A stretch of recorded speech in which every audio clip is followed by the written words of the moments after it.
தயவுங்க. நன்றிங்க, நன்றிங்க. சரிங்க. நீங்க பார்த்து பொறுமையா போடுங்க. அத நான் பார்த்து கேட்டுக்கிறேங்க. சரிங்க. எனக்கு எப்பவுமே நம்பிக்கை இல்லைங்க. எனக்கு என்ன வந்து நம்பிக்கை இழக்க மாட்டேங்க. ஆனா அந்த அந்த சில சமயம் கோவம் இது வந்துரும். கோவம் சாமிகள் மேலயே இருந்தாலும் பெரும்பான்மை ஏன் போட்டு ரொம்ப இது பண்றாங்க? நம்ம தான் தஞ்சம் அடைஞ்சுட்டோமே! இன்னும் ஏன் போட்டுக்கிட்டு நம்மள அப்பலாம் இப்படி பண்ணணும்? அப்படின்னு அது அந்த மாரி தான் நெனப்பேன். ஆமா, ஆமாங்க. சரிங்க போடுங்க. கண்டிப்பா நீங்க சொன்ன மாரி இந்த பல பிறவிகள் போயிட்டு வந்துட்டு இந்த பிறவி அது ஆகுங்க. நீங்க போடுங்க அந்த தியான முறை எப்படின்னு சொல்லிட்டு சொல்லுங்க. எல்லாருக்கும் யூஸ்ஃபுல்லா இருக்கும். அடியேன் பின்பற்றுறேன். இப்ப இங்க வந்ததுக்கப்புறம் நான் இது வீண் காலம் கழிக்கிறது இல்லையா? நானு இங்க வந்ததுலருந்து பார்த்தீங்கன்னா, அது தொடர்ந்து உள்நிலைக்கு போறதுக்கு தான் நான் முயற்சி பண்ணிக்கிட்டே இருக்கேன். வேலை நேரம் போக மத்த நேரத்தில இது பண்ணவும், அ தீய குணங்கள் எழும்போது அத இறைவன் அருளால தடுத்துக்கிட்டு, தொடர்ந்து நாளுக்கு நாள் முன்னேறிட்டு தான் இருக்கேன். முன்னேறுனா, அப்ப என்னோட ஜீவ முயற்சியில நான் முன்னேறிட்டு தான் இருக்கேன். அதுல முக்கியமா நீங்க சொன்ன அந்த நான் இப்ப ஃபர்ஸ்ட்டு இந்த பாராயணமே இங்க வந்து தான் ஸ்டார்ட் பண்ணேன். மரணமில்லா பெருவாழ்வு பாராயணம் ஸ்டார்ட் பண்ணி, இப்ப ஒரு 3 நாள் முன்னாடி வரைக்கும் கூட நான் பண்ணிட்டு அத விடாம தாங்க பண்ணிட்டு இருந்தேன். அப்புறம் அதுக்கப்புறம் வலிக்கு அதிகமா போகவும் தான் என்னால உட்காந்து சாமி கும்பிட முடியாததால, இப்ப சாமி கும்பிட நிறுத்திட்டு, சும்மா விளக்கு மட்டும் ஏத்தி கும்பிட்டுட்டு இப்போ 2, 3 நாளா அப்படி இருக்கேன்யா. அது கூட எனக்கு வருத்தமா இருந்துச்சு. என்ன ஒரு சாமி கூட கும்பிட முடியலன்ட்டு. அப்புறம் சரி எல்லாமே திருவருட் செயலுன்னு சொல்லிட்டு ஒண்ணும் இது பண்ணிக்கலையா. அதில அந்த நான் இது பாடும்போதுங்க, நம்ம மரணமில்லா பெருவாழ்வு பாடும்போது, அதில அந்த அந்த வரி எனக்கு நல்லா எனக்கு ஒரு இதா என்ன கவனிப்பேன்யா. பிறந்த பிறப்பு இதில் தானே நித்திய மெய்வாழ்வு பெற்றிடலாம், பேரின்பம் முற்றிடலாம்ங்கிறத நான் சொல்லுவேன். அப்ப இப்ப என்னன்னா, முன்னாடிலாம் அந்த பாடல்கள படிக்கும் பொழுதுக்கும், இப்ப படிக்கிறதுக்கும் எனக்கு வந்து டிஃபரன்ஸ் இருக்குயா. அதுல வந்து நான் எனக்கு எனக்கு என்னைக்கு அறியாம ஒரு உள்ளார ஒரு அ நம்பிக்கை அந்த லைன்ல ஏற்படுது. அந்த ஏற்படுது. அ ஏதோ நம்ம வந்து இந்த பிறவியில நம்ம வந்து ஏதோ ஒரு முக்கியமான கட்டத்த கடப்போம். அப்படிங்கிற அளவுக்கு ஏற்படுது. அப்படி இல்லன்னா இந்த பிறவி வேஸ்ட்டு தான். இது நமக்கு தேவையில்ல. இந்த வாழ்க்கை தேவையில்ல. அப்படிங்கிற மாரியும் ஒரு இதா இருக்குது. ஆமாங்க. அந்த லைன் எனக்கு ரொம்ப இதா இருக்கு. அந்த மரணமில்லா பெருவாழ்வுங்கிறதுல நம்பிக்கை கொஞ்சம் கொஞ்சமா வருது. அ அது சாத்தியம் தான் அப்படிங்கிற நம்பிக்கை வருது. இந்த இந்த லைன் எனக்கு பிறந்த பிறப்பு இதில் தானே அப்படின்னு நான் சொல்றப்ப, அப்ப இதில் இந்த லைஃப்ல ஏதோ ஒரு நம்ம கட்டத்த கடந்தாகணும் அப்படிங்கிற மாரி கொஞ்சம் நம்பிக்கையா தான் பாடுவேன். அப்புறம் வழக்கம் போல அப்புறம் புற சூழ்நிலைக்கு வந்தோனே அதுக்கேத்த மாரி ஓடுறது. அ ஸ்டார்ட்டிங்ல நான் வரப்ப எனக்கு இருந்ததுக்கும், இப்ப இருக்கிறதுக்கும், அப்ப வந்து ஏதோ வாழ்க்கையில துன்பம் இல்லாம வாழ்ந்தா போதும்ன்னு நான் நெனச்சுட்டு வந்தேன். இப்ப வந்து இந்த துன்பமான வாழ்க்கைய கடந்துட்டு அடுத்து முடிவான நிலைக்கு போயிறணும். இல்லன்னா, அதுக்கு முன்னாடி இந்த முன் 2 பின் 2ன்னு சொல்லுவாங்கல்ல, அது மாரி ஒரு ஆன்ம அனுபூதியாவது இந்த பிறவில பெற்றுக்கணும். அப்படிங்கிற மாரி வந்துட்டாய்ங்க. இருந்தாலும் அதுக்கான முயற்சியும் இதுவும் கொஞ்சம் கம்மியா இல்ல. இப்ப அப்படியே மந்தமா தான் இருந்தோம். இப்ப கொஞ்சம் இங்க வந்ததுலருந்து கொஞ்சம் அதிகமா இருந்துச்சுங்க. ஏன்னா, அளவுக்கு அதிகமான ஒரு தனிமை, வாழ்க்கைய பத்தின கொஸ்டின் இந்த இதெல்லாம் வரும்பொழுது, அப்ப அதுக்கு நம்ம அகநிலையில போயிட்டு இருக்கும்போது வருதுங்கய்யா. அதுக்கான முயற்சி நான் பண்ணிக்கிட்டு தான்யா இருக்கேன். இந்த என்னோட தரத்தில எவ்வளோ பண்ணணுமோ அத பண்ணிட்டு தான்யா இருக்கேன். தேவைங்கய்யா, நன்றிங்க. நீங்க போடுங்க. அப்ப நான் கேட்டுக்கிறேங்கய்யா. தயவு தயவு அருட்பெருஞ்சோதி அருட்பெருஞ்சோதி தனிப்பெரும் கருணை அருட்பெரும் ஜோதி. அன்பு வடிவம் தயவு திரு மணிகண்டன் வேலுச்சாமி ஐயா அவர்களுக்கு அன்பான வணக்கத்தை பணிவோடு தெரிவித்துக் கொள்கின்றேன். இந்த நம்முடைய சுத்த சன்மார்க்கத்திலே உள்ளொளி தியானம் குறித்த ஒரு தொகுப்பாக இந்த பதிவை நாம் பார்க்கிறோம். அதாவது தியானம் செய்வதற்கு ஏற்ற நேரம் எல்லா காலமும் தான். ஆனால் ஆரம்பத்திலே நாம் உடல் வடிவினனாக நாம் நம்மை கண்டு கொண்டிருக்கின்றோம். அதாவது நம்ம பொறுத்தவரையில் நம்ம அனுபவம் இந்த மாமிச உடலாகத்தான் நம்ம இருக்கிறோம். அதாவது வேரியபிள் பாடி, அந்த இறைச்சியாக தான் இருக்கோம். நம்ம வேறு ஒன்றும் தெரியல, உடம்பாக இருக்கும். ஆனால் இந்த உடம்புக்குள்ளே என்னென்ன இருக்குன்னு கூட நமக்கு தெரியாது. ஆக இப்படிய நம்முடைய நிலை என்னன்னு பார்த்திங்கன்னா, இருக்கிறோம். ஆனால் எப்படி நம்மால் இருக்க முடியுது, எதுவாக இருக்கிறோம், இந்த உடலாக இருக்கிறோமா, மனமாக இருக்கிறோமா, உயிராக இருக்கிறோமா, ஆன்மாவாக இருக்கிறோமா, அல்லது அந்த ஆன்மாவுக்கும் மகா காரண மெய்ப்பொருளாகிய அந்த உள்ளொளியாக இருக்கிறோமா? இந்த ஒரு கேள்வி கூட நாம் திருவருட்பாவிலிருந்தும் சுவாமி சரவணந்தருடைய நூல்களில் இருந்தால் இந்த ஒரு கேள்வியும் நம்மளால் கேட்க முடியுது. இப்படி ஒரு கேள்வி இருக்குன்னு சொல்லிட்டு. ஆக இது கூட இல்லாத ஒரு நிலையில் நம்ம வாழ்ந்துக்கிற நிலை பார்த்திங்கன்னா இருள் நிலை. அதை கடந்த ஒரு மருள் நிலையில் தான் நம்ம வாழ்ந்துக்கிட்டு இருக்கோம். இருள் நிலை அப்படின்னு பார்த்தம்போது அதில் ஒன்றுமே இருக்காத ஒரு நிலை, நம்முடைய இருப்பையே நாம் அறிய முடியாத ஒரு நிலை. அதை தான் சைவாகமத்தில் ஆணவம், ஆணவ மலம், ஆணவ இருள், அஞ்ஞான பசாந்தகாரம் அப்படின்லாம் சொல்லியிருக்காங்க. இப்போ இந்த ஆணவம்ன்ற ஒன்று நமக்கு இருக்குது அப்படின்னு எப்போ தெரிஞ்சிக்க முடியும்னா, மனித பிறவியில் பக்குவமுற்ற காலையில் தான் ஆணவ மனம்னு ஒன்று இருக்குது, நம்ம இருளெல்லாம் இருக்கோம், நம்முடைய இப்போதைய நிலைன்றது இருளிலிருந்து மனித பிறவியில் இந்த விசாரிக்கும் போது தான் தெரியும்.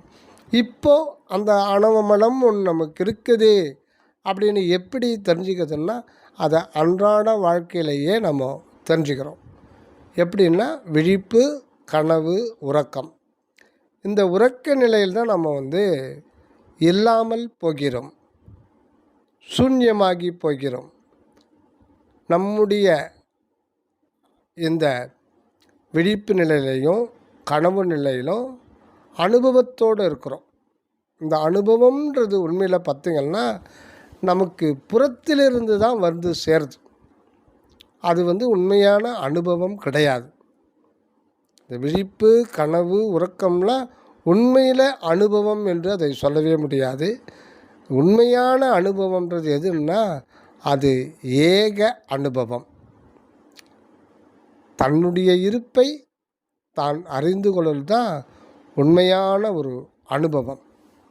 மற்ற அனுபவங்கள்லாம் அந்த அக அனுபவத்தை பற்றி சொல்ல வந்த இந்த புறச்சூழல், இதெல்லாம் உண்மையில் அனுபவமே கிடையாது. சரி, அப்படியே இந்த 3 நிலைகளில் நமக்கு ஒரு அனுபவம் கிடைக்கிது, புற உலக அனுபவம். இந்த அனுபவத்துக்கு துணையாக இருப்பது புறநிலைகள் தான். இந்த உடல்னு ஒன்று இல்லைன்னா, பௌதிக உடல் அப்படின்னு ஒன்று இல்லைன்னா, இந்திரியங்கள், இந்திரிய உணர்வுகள், கண், காது, மூக்கு, வாய், தோல், அதாவது பார்த்தல், கேட்டல், சுவைத்தல், தொடுதல், வாசனை அறிதல், இந்த ஒரு கருவிகள் பொருத்தப்பட்ட இந்த உடல் இல்லைன்னா நமக்கு அனுபவமே இல்லாமல் போயிடும். இந்த 5த்தையும் ஆட்டி படைக்கிறது எதுன்னு பார்த்திங்கன்னா அந்த 6வது மனம் என்கின்ற ஒரு விளக்கு. ஆக இதை வச்சு தான் நம்ம இருக்கவே முடியும். ஆக நம்முடைய சுயம் நாம் சொல்கிறோம். அந்த சுயம்ன்றது என்னன்னா, நாம் இருக்கிறோம் என்பதை நாம் சொந்த அனுபவத்தில் தெரிந்து கொள்கின்றோம். இதுதான் தியானத்தில் மிக முக்கியமான ஒன்று. இப்போ இந்த ஆணவ மனம் அப்படின்னா இருப்பறியாத ஒரு நிலை. நம்ம இருக்கிறது நமக்கே தெரியாது, அறிய முடியாது.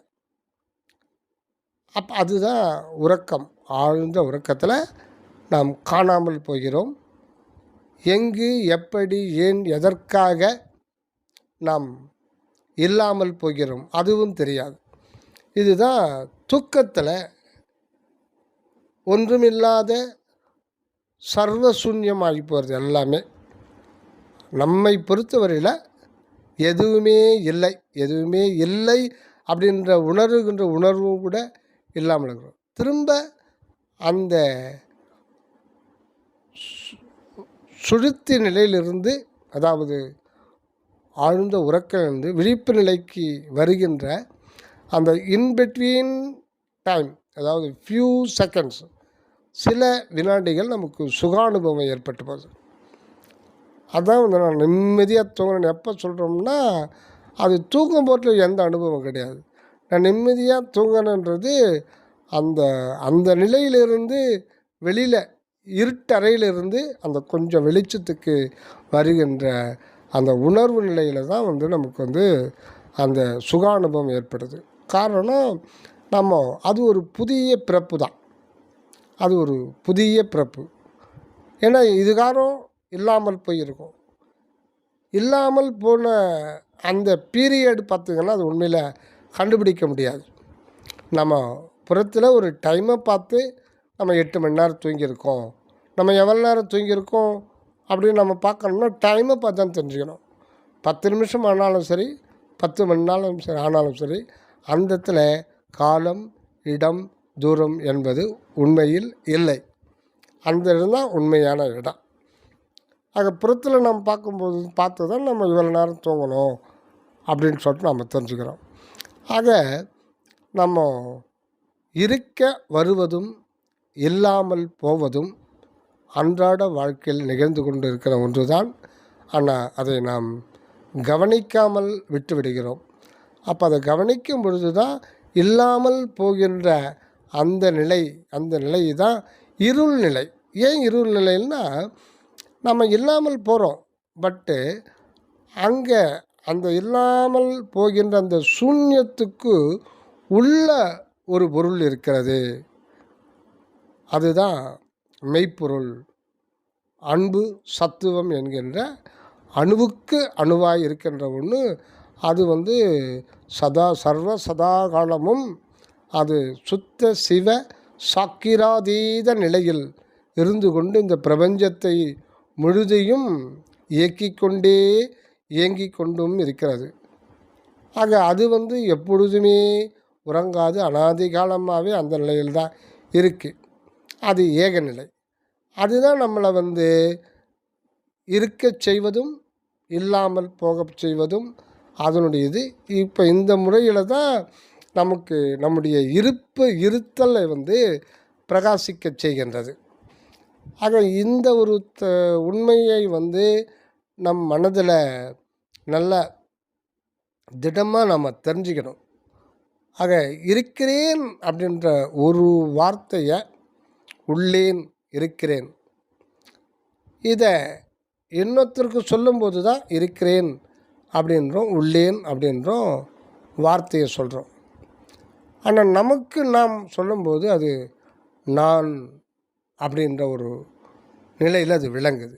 நான் எல்லா உயிர்க்குள்ளவும் அதனுடைய புறத்தோற்றம், தேக வடிவம் நாயாக இருக்கலாம், பூனையாக இருக்கலாம், முயலாக இருக்கலாம், பன்றியாக இருக்கலாம், ஆடாக இருக்கலாம், மாடாக இருக்கலாம், யானையாக இருக்கலாம், சிற்றெரும்பாக இருக்கலாம்.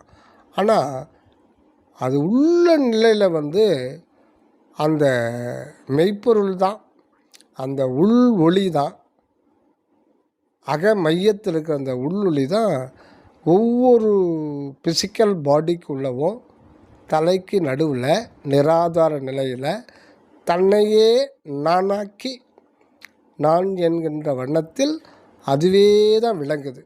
ஒவ்வொரு வினாடியும் அந்த விளங்கி கொண்டே இருக்கிறது. அந்த நான் என்கின்ற விலங்கு நிலையை பற்றி சொல்லணும்னா அதுதான் சுடர் நிலை. இப்போ ஒரு இருட்டறை இருக்குது, எத்தனையோ ஆண்டு காலமாக அந்த அறை பூட்டப்பட்டிருக்கிறது, கணக்கிட முடியாத காலமாக ஒரே இருள். அப்போ நம்ம அந்த கணித்தறிய முடியாத காலத்தில் அந்த அறையானது இருட்டாகவே இருக்குது. இப்போ திடீர்னு அந்த இடத்துல ஒரு சின்ன ஒரு அகல் விளக்கை ஏற்றுறோம்னா அந்த விளக்கினுடைய தீபத்தினுடைய அளவு பார்த்திங்கன்னா அது ஒரு சுரக்காய் விதை அளவுக்கு தான் இருக்கும். ஆனால் அது அறை முழுதும் பரவி விடுகிறது. அதுக்கு அறை முழுதும் பரவி விடுகின்ற ஒன்று வந்து நம் கண்ணுக்கு தெரியாது. அப்போ நமக்கு கண்ணுக்கு தெரியுது எதுன்னா, அறை முழுதும் பரவி இருக்கின்ற அந்த சுடர் நிலை நமக்கு தெரியாது. அந்த சுடர் அந்த அறையில் ஒவ்வொரு பொருளையும் பட்டு பிரதிபலிக்கும் பொழுது நம் கண்ணுக்குள்ளே வந்து அது ப்ராசஸ் ஆகி நம்ம பொருளை பார்க்கிறோம். ஆக சுடரானது பொருள் மீது பட்டு அது ஜோதி நிலையை அடைகிறது. ஆக ஒரு விளக்கு அப்படின்னு எடுத்துக்கிட்டோம்னா அதனுடைய இயல்பு 3 நிலையில் விளங்கும். சுடர் அது ஒரு சுரைக்காய் விதை மாதிரி இருந்தாலும் அதனுடைய வியாபகத்தன்மை இயல்பானது. விளக்கு சுடராகி விளங்குவது விளக்கின் இயல்பு. அப்படி இல்லைன்னா ஒரு விளக்கை ஏற்றி வச்சோம் அதுக்கு சுடர் இயல்பு இல்லைன்னா அந்த அறை வெளிச்சம் ஆகாது, அறையில் உள்ள பொருள்களை பார்க்க முடியாது. சூரியனுக்கு எப்படி சுடர் இயற்கையாக இருந்து அதனுடைய சூரிய குடும்பத்தில் உள்ள அதாவது 50 கோடி மைல் 100 கோடி மைல் வரையில் அதனுடைய சுடர் பரவிடுது. ஆனால் சுடரை நாம் பார்க்க முடியறதில்லை, வெளிச்சமாக இருக்கும். ஆனால் பொருள்களை அடைந்து அது பிரதிபலிக்கும் போது அந்த சுடரானது ஜோதி நிலையை அடைகிறது. அப்போ அந்த சுடர் நமக்கு ஜோதி பொருள்களாக காட்டுகிறது.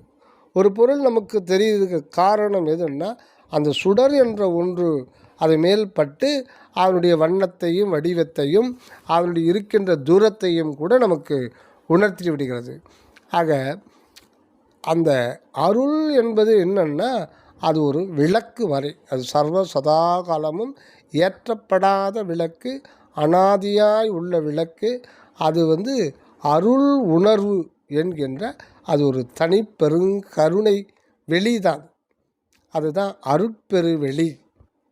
அந்த அருட்பெரு வெளியை தான் வள்ளல் பெருமான் தனிப்பெருங்கருணை என்கின்ற ஒரு வெளி.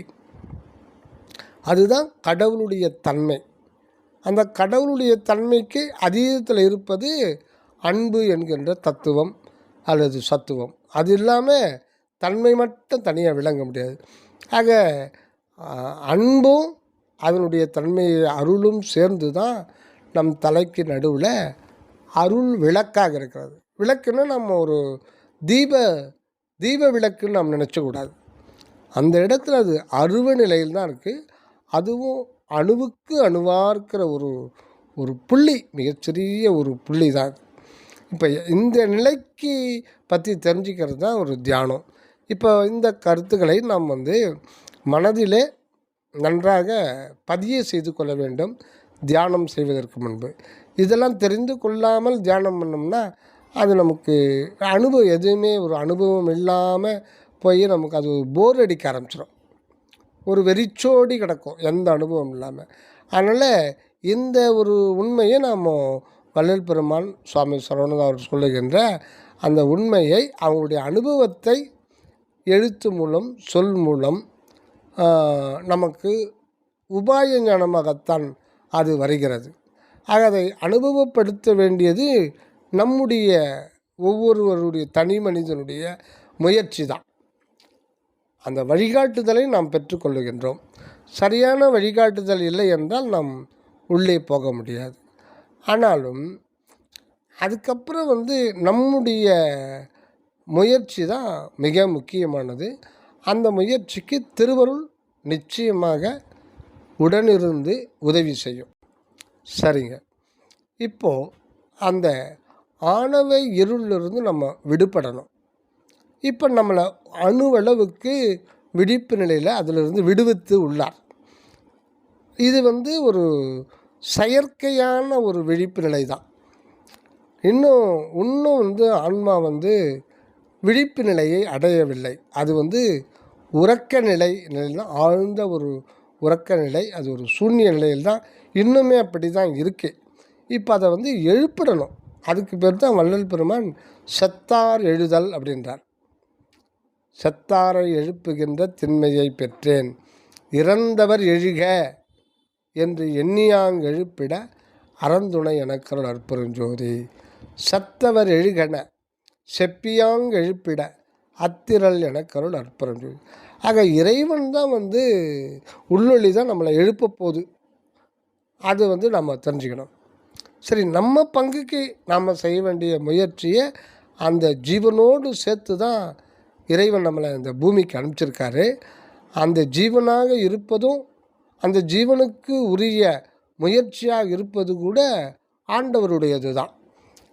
அதனால்தான் முயலுக முயலுக அருளுற முயலுகன்னு சொல்கிறதுக்கு காரணம், அந்த ஜீவனாக இருப்பது கூட இறைவன் தான். அந்த ஜீவனுக்கு இயல்பாக இருக்கிறது முயலுதல்.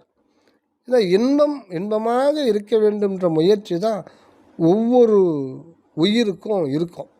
தான் இன்பமாக இருக்க வேண்டும். ஏன்னா அதுதான் இறைவனுடைய ஆசீர்வாதம் கூட. இறைவன் இனி இன்பமாக இரு அப்படின்னு சொல்லிட்டு தான் மனிதனை இந்த பூமிக்கு வருகிறார்.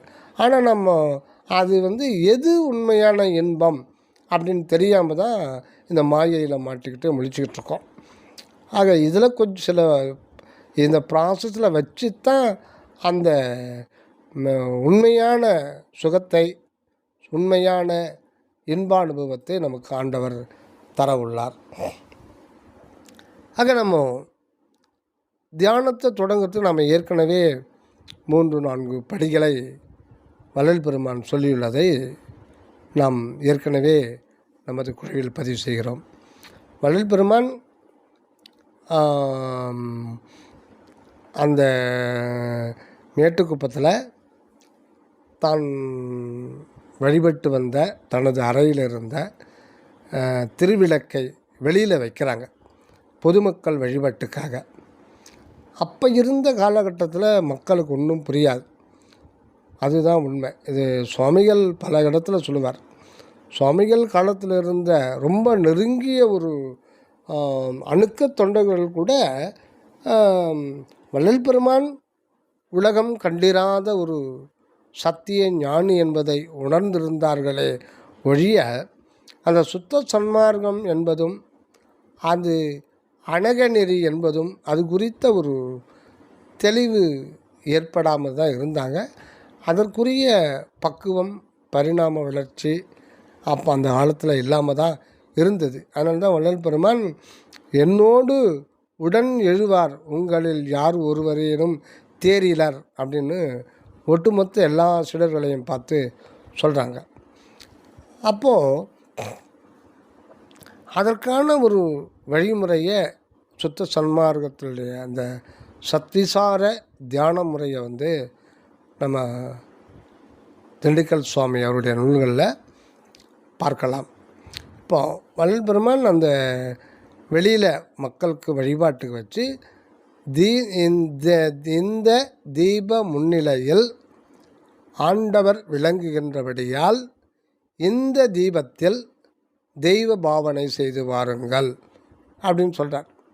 ஏன்னா ஒரு பழமொழி ஆங்கிலம் எல்லாருக்குமே தெரியும், something is better than nothing. ஒன்றுமே இல்லாமல் வீணிலே காலத்தை கழிச்சுக்கிட்டு அந்த கோயில் அந்த ஒரு வழிபாடுன்னு சொல்லிட்டு பல தெய்வ கற்பனையில் இருக்கிறவங்களுக்கு இந்த அருவுருவ ஒளி வழிபாட்டு முறையை அறிமுகப்படுத்தி அவங்க உள்நிலை பெற்றுவதற்கு அடுத்தடுத்த பிறவிகளில் அதை பார்த்து கொள்ளலாம் அப்படின்ட்டு தான் இந்த தீப முன்னிலையில் தீபத்தில் ஆண்டவர் விளங்கத்தான் நினச்சிட்டு அந்த நினைந்து என்ற பாசுரத்தின் 28 பாசுரத்தில் சொல்லியபடி இந்த தீபத்தில் தெய்வ பாவனை செய்து வாருங்கள் அப்படின்றார். இப்படி செஞ்சுட்டு வாங்க அப்படின்ட்டு அந்த ஒரு நிலையை தான் முதல் கட்டது. இப்போ நமக்கும் அது பொருந்தும்.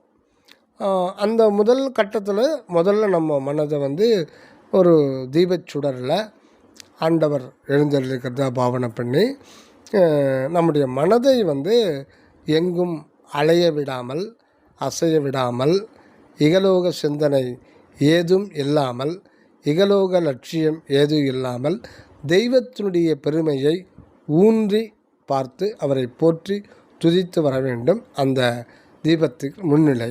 இது ஒரு கட்டம். இந்த கட்டம் எப்போ நிறைவேறுதோ அதுக்கப்புறம் 2வது கட்டத்துக்கு வந்தோம்னா அதுக்கு நமக்கு காலம் இல்லை.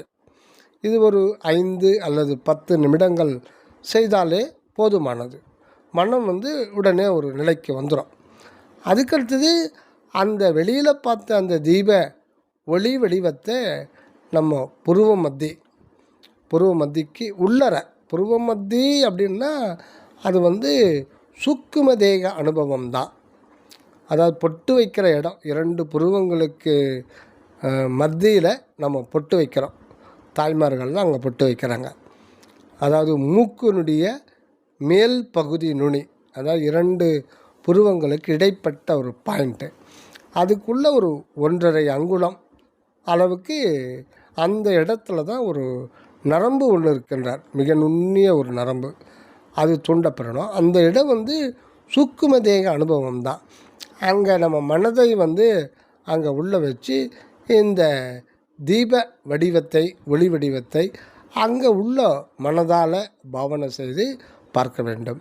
அப்படி பார்க்கின்ற பொழுது என்னன்னா, அது வந்து புறத்திலிருந்து ஏற்றப்பட்ட ஒரு நெருப்பிலிருந்து ஏற்றப்பட்ட ஒளியாக நினைக்கக்கூடாது.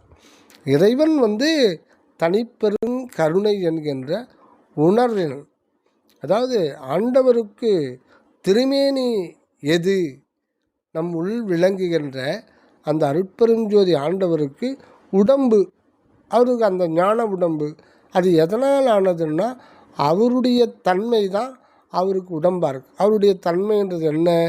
கருணை, அருள், தயவு, தனிப்பெரும் கருணை என்கின்ற உணர்வு, அதுதான் அவருடைய தன்மை. அதுவே அவருக்கு அங்கே வடிவமாக இருக்குது. அதுதான் ஞான வடிவம், ஞான தேகம். ஆக ஞான தேகம்ன்றது உண்மையில் அது கடவுள் தான் அந்த ஞான தேகமாக வழங்குகிறார்.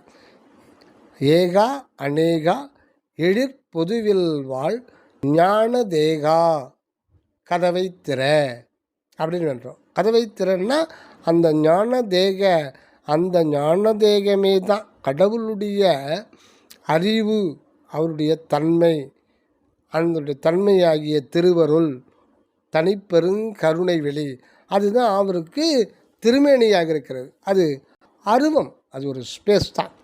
ஆனால் அது உணர்வு, அருள் உணர்வு, எல்லையற்ற கருணை உடைய அருள் உணர்வு, சர்வ வல்லபம் கொண்டு சர்வ சித்தியையும் புறத்தில் காட்டிக்கொண்டு இந்த மகா பிரபஞ்சத்தை இயக்கி கொண்டு இதில் இருக்கின்ற ஒவ்வொரு அணுவிலும் கூட தானே முழுமையாக இருந்து அந்த அணுவாய், அதில் அணு துகள்களாய், அந்த அதில் சுற்றுகின்ற துகள்களின் ஓட்டமாய், அனைத்துமாய் தன் அருளையே அருள் வல்லபத்தால் யாவுமாய் இருந்தும் யாதொன்றுமாய் அல்லவாகியும் விளங்கி கொண்டும் விளக்கி கொண்டும் இருப்பது நமக்குள்ளே இருக்கிற அந்த உணர்வுக்கு உணர்வாக இருக்கிற அந்த அருள் திருமேனி.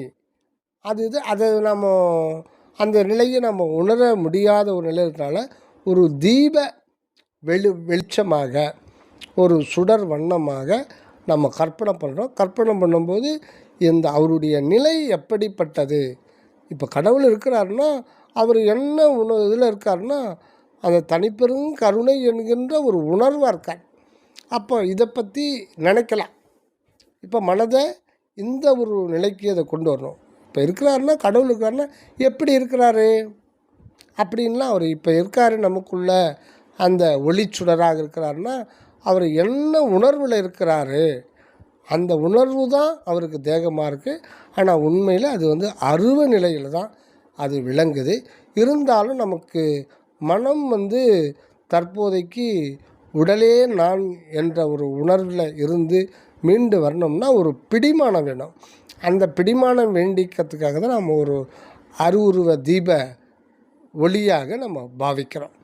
அது வந்து கரைஞ்சிடும். இது வந்து 2வது ஸ்டெப். 3வது ஸ்டெப் வந்து ரொம்ப முக்கியம். 2வது ஸ்டெப் ஒரு 1/4 மணி நேரம் கூட நீட்டிக்கலாம். அதுக்கப்புறம் 3வது ஸ்டெப் தான் ரொம்ப ரொம்ப மிக முக்கியமானது. இங்கே தான் நம்ம வந்து இந்த நிலையை வந்து அது விரிவாக்கம் செய்யணும். அது கொஞ்சம் கொஞ்சமாக நாளொரு மேனியும் பொழுதொரு வண்ணமாகத்தான் அந்த அந்த எக்ஸ்டென்ட் ஆகிட்டே இருக்கு. அணுவாக தான் அது கூடிக்கிட்டே வரும். இந்த 3வது ஸ்டெப்பில் வந்து முதல் 2 நிலைகளுமே வந்து நம்மை அலங்காரம் பண்ணுகின்ற ஒரு நிலை தான். இப்போ ஒரு பையனுக்கும் பொண்ணுக்கும் திருமணம் பண்ணி வைக்கிறாங்க.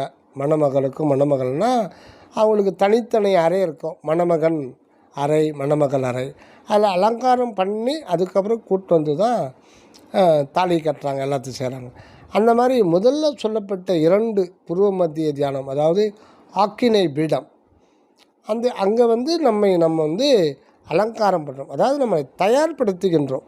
திருச்சபைக்கு உள்ளே போகிறதுக்காக நம்மை தயார்படுத்தி கொண்டுகின்ற ஒரு நிலை தான் முதல் 2 படிநிலைகள். 3வது படிநிலை முக்கியம். அதுக்கப்புறம் 4வது படிநிலை அது இறைவன் தான் அருள் புரியணும். 3வது படிநிலையே அது நின்று கொண்டே போகக்கூடியது. அதில் நம்ம முதல் படியே முதல்ல நம்ம நுழையணும் அதுக்குள்ளே. அதுக்கு என்ன பண்ணலாம், எவ்வளவு காலம் போகணுன்னா எவ்வளவு காலத்தையும் நம்ம அதுக்காக செலவு கழிக்கக்கூடாது. சட்டுன்னு நம்ம அதை அறிவால் புரிந்து கொண்டு அந்த நிலையை உணரணும். அப்போ அது 3வது ஸ்டெப்பு எதுக்கு போகிறோம்னா, நம்முடைய இருக்கின்ற வண்ணம் என்ன, இதை அறிந்து கொண்டாலே தான் நம்ம இரவா நிலை பெறலாம். இப்போ மரணமில்லா பெருவாழ்வு அப்படின்னு சொல்லிட்டு வள்ளல் பெருமான் பல இடங்களில் குறித்திருக்கார். இந்த மரணமில்லா பெருவாழ்வு என்பது எதை அடிப்படையாக கொண்டது? அடுத்த கேள்வி, இது என்ன புதியதாக பெற்றுக்கொள்வதா என்றால் இல்லை, புதியதாக எதையும் பெற முடியாது. மரணமில்லா பெருவாழ்வு என்பது ஒருவன் மரணித்தாலும் அது தேகத்தின் அளவே ஒழிய அது அவனுக்கு உண்மையாக மரணம் என்பது ஒரு காலம் நேராது. அந்த உணர்வு தான் மனிதன். அதுதான் சைவாகமத்தில் ஆன்மா அப்படின்னு சொல்லுவாங்க. பொதுவாக வேதாந்தத்தில் தான் ஆன்மான்றது அவங்க இது பண்ணுவாங்க. சைவாகமத்தில் உயிர் அப்படின்னு தான் குறிப்பாங்க. அந்த உயிர் கடவுள், உயிர்கள், உலகம் அந்த மாதிரி பிரிப்பாங்க. அவங்க ஆன்மான்ற ஒரு வார்த்தையில் சொல்லுவாங்க. ஆக நம்ம அறிவு அப்படின்னு சொல்லிக்கலாம், அல்லது உணர்வுன்னு சொல்லிக்கலாம். அது என்னென்னா அது ஒரு ஸ்பேஸ் தான், ஒரு அணுத்துவமான ஒரு வெளி. நம்ம கண்ணால் பார்க்குறது மொத்தமே வெளிமயம்தான். ஆகாயம், வானம், இந்த பிரபஞ்சம் அந்த வான் நிலை, அதாவது ஆகாசம் என்பது எல்லை என்பது அது கிடையாது. அது எல்லா இடத்திலும் நீக்கமற இருப்பது. அதுக்கு முடிவு என்பது கிடையாது. அது குறித்து கற்பனையும் செய்ய முடியாது. அது போயிட்டே தான் இருக்கும், அது எங்கேயும் முடியாது. இதனால தான் அதுக்கு அகண்டம் அப்படின்ற ஒரு பெயரை ஞானிகள் சூட்டுகின்றார். கண்டம்னா ஒரு பவுண்டரி இருக்குதுன்னு அர்த்தம், அதுக்கு ஒரு எல்லை இருக்குது. அகண்டம்னா எல்லை இல்லாதது. ஆக நம்ம புறத்தில் காணுகின்ற ஆகாயம் அல்லது ஆகாசம் அல்லது வானம் அல்லது ஸ்பேஸ், இது பவுண்ட்லெஸ். அதனுடைய தன்மை முடிவற்றது. இது அப்படியே சுருங்கின்னா சர்வசாதாரணம் அல்ல, அப்படியே சுருங்கி அணுவாக மாறுகின்ற பொழுது தான் அதுக்கு உணர்வு என்கின்ற ஒரு புள்ளியாக வந்து விடுகிறது. அப்படி வருகின்ற பொழுது தான் அங்கே அதுக்கு அனுபவம் என்ற ஒன்று விளங்க ஆரம்பிக்கும். அப்படி அகண்டம் அப்படியே தன்னை உட்கொண்டு முழுமையாக அப்படியே பூரணமாக நிறைந்து ஒரு உணர்வு என்கின்ற ஒரு புள்ளியாக, அந்த புள்ளியும் நான் என்ற வண்ணத்திலே விளங்குகிறது. நம் தலைக்குள்ளதான் அது இருக்குது. அது ஒரு சித்து, அதாவது அறிவு அல்லது உணர்வு. அது ஒரு ஆகாசம்தான், வேறு எதுவும் கிடையாது. நாம் உண்மையில் அறிவு என்கின்ற ஒரு ஆகாயமாகத்தான் நாம் இருக்கிறோம். அறிவுன்னா சித்து ஆகாயம், சித்தாகாயம், சித்தாகாசம். சிதம்பரம் அப்படின்னு சொல்கிறோம். சிதம்பரத்துலேயும் சித்து ப்ளஸ் அம்பரம். அம்பரம்னா ஆகாயம், சித்தாகாசம்னாலும் சிதம்பரம்னாலும் ஒன்று தான். அதே மாதிரி சிற்றம்பலம்னா, அம்பலம்னா சபை, ஆலயம், கோயில், இறைவன் வசிக்கும் இடம், இல்லம், அப்படிங்கிறது அம்பலம். சிற்றம்பலம்னா சிறிய, அதாவது மேற்கொண்டு அது இது பண்ண முடியாது, நுண்ணிய, மிக மிக மிக நுண்ணிய ஒரு நிலை தான். அந்த நிலையில் தான் கடவுளுடைய தனிப்பெருங்கருணையே தான் ஒவ்வொரு உயிர்க்குள்ளவும் தன்னை தானே நான் என விளக்கி கொண்டும் அதுவே விளங்கி கொண்டும் இருக்கின்ற ஒரு நிலை. இதுதான் அந்த சுடர்நிலை. அந்த சுடர்நிலை இந்த உடல் முழுதும் சூக்கும தேகத்தில் வியாபித்து விளங்குது. அந்த ஒரு நிலை தான். ஆக நம்முடைய மனதை குவிக்கணும். முதல்ல அதுக்கு மனதை குவிக்கிறதுக்கு தடை எதுன்னா எண்ணங்கள். இந்த எண்ணங்கள் தியானம் பண்ணும்போது வந்துக்கிட்டே இருக்குது. இதுக்கு காரணம் பழைய வாசனைகள். அது பழக்கப்பட்டு போச்சு. அப்போது தியானம் பண்ணும்போது எண்ணங்கள் வந்துக்கிட்டே இருக்கும் ஆரம்ப கட்டத்தில். அதை பலவந்தப்படுத்தினா அது மறுபடியும் அது இதாகும். அதை தட்டி கொடுத்து தான் அது கொண்டு போகணும். அதுக்கு தான் விசாரம். நமக்கு எண்ணங்கள் ஏன் வருது பொதுவாக இந்த வாழ்க்கையில் அப்படின்னு பார்த்துக்கலாம். அது சூழ்நிலை, இறந்த கால சூழ்நிலையை பற்றி நினைக்கும். இறந்த காலம் இப்படி இருந்தது, எதிர்காலம் எப்படி இருக்குமோ, அவன் வந்தான், இவன் போனான், அவன் அப்படி சொல்லிட்டான், இது இப்படி ஆயிடுச்சு, நேற்று அப்படி ஆயிடுச்சு, நாளைக்கு என்ன ஆகுமோ, இப்படி ஒரு சந்தேகம், ஒரு எதிர்பார்ப்பு, ஒரு நம்பிக்கை.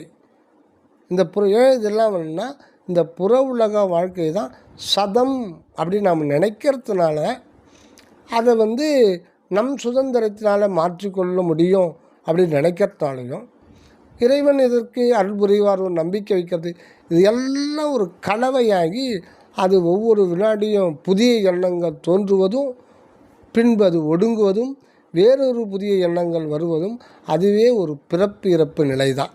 இந்த ஒவ்வொரு நினைப்பு மறப்பும் அதுவும் ஒரு பிறப்பு இறப்பு தான். அதுவும் ஞானிகள் அதையும் இரவு பகல் அப்படின்னு சொல்கிறாங்க.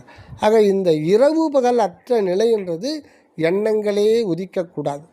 அப்போது நம்ம இறந்த காலத்தையும் எதிர்காலத்தையும் பற்றி நினைக்க வேண்டாம். எல்லாம் திருவருள் பார்த்து கொண்டிருக்கிறது.